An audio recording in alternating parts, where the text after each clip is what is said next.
Fantastic. Okay, so that brings us on to the Leicester game this weekend. Then obviously they've been in FA Cup action since Arsenal last played, lost to Man United in very controversial circumstances. Harry Maguire winner, no VAR to rule that one out. So you'd expect they'll be a bit, fueled on by that offside time, as Ruud van Nistelrooy said at the end. But their Premier League form in recent weeks has been pretty dire, especially at home. They've lost four in a row at home without scoring in the Mm. Premier League. I think it's only Norwich City about a few years ago that have lost five in a row without scoring at home in the Premier League. So even with Arsenal's, attacking shortages, do you think this should still be a routine day's work, or are there problems that Leicester could still pose? Yeah, I don't think it'll be a routine day's work, but you still think Arsenal have got enough to go out there and get the win. I don't think it's going to be pretty for the next few weeks for Arsenal. I really don't. I think you might be. You remember when Odegaard got injured in those first few weeks? It was they found a way to win. You think back to the Tottenham North London derby there, where it was rely on your strengths, defend really well, get yourself a set piece, score a goal. I think we'll probably see, that has to be a weapon that Arsenal utilise really well because you just got to rely on what your strengths are right now. And defending and set piece are definitely two of Arsenal's biggest strengths.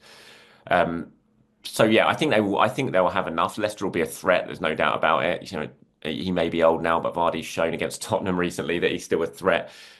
He's got a good record against Arsenal, so that's something they're going to have to watch out for. But as long as they defend well, don't do anything stupid at the back, I still think they've got enough to go up the other end of the pitch and find a way to score despite the injuries and get themselves to 3 points. Yeah, and of course they're coming into this game after the manic Merseyside derby on Wednesday night. That last minute James Tarkowski volley, the bedlam at the end. It was a fitting way to end the Goodison Park Merseyside derby era, really. Mm. And so Liverpool are now seven clear at the top on the same number of games. Could have been 9 points. So swings and roundabouts if you're an Arsenal fan, really. So do you think that has opened a door in the title race, or has the Havertz and Martinelli injuries slammed that door shut? I don't think they've slammed it shut, but it's going to be incredibly difficult. There's no way you can't dress it up any other way. It's going to be incredibly difficult from this point onwards for Arsenal to win the title because not only are you relying on Liverpool dropping points, you're also basically having to win every single game to ensure you can close that gap on them. And that's going to be a struggle because you just don't have very many attackers to help you do that. And attackers will win you those games. But I think if Liverpool had won yesterday, if it had gone 9 points, I'd have been like, that is it. That is just too big a gap to make up. But 7 points, it's not, it's not beyond the realms of possibility. And if Arsenal win, obviously they're playing first this weekend, so they have an opportunity to close that gap to 4 points. That sort of pressure can do some strange things to teams. Liverpool have got to go to Aston Villa, I think in midweek, don't they, next week, which is not going to be an easy game at all at Villa Park. So as I said earlier, it's just about staying in touch, I think, for Arsenal. They've just got to find a way over the next few weeks before the international break just to stay in touch, keep that gap around what it is now before you really get into the run in those final sort of 10, 9, 8 games. Arsenal, of anyone, know how difficult it is being in front going into those final games.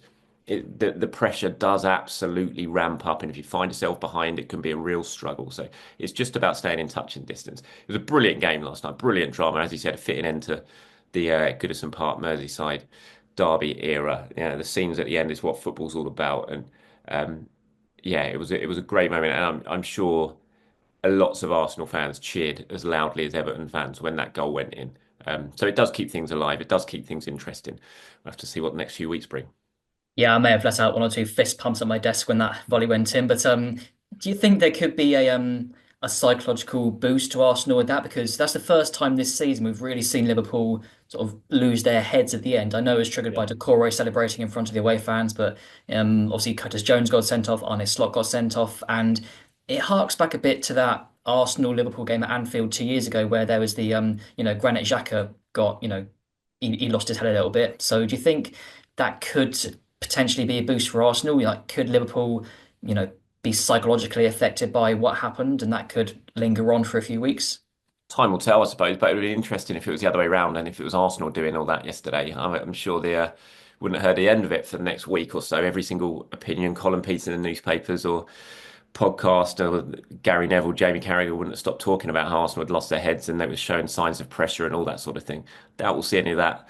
The fact it was Liverpool and not Arsenal, but it was eye-opening.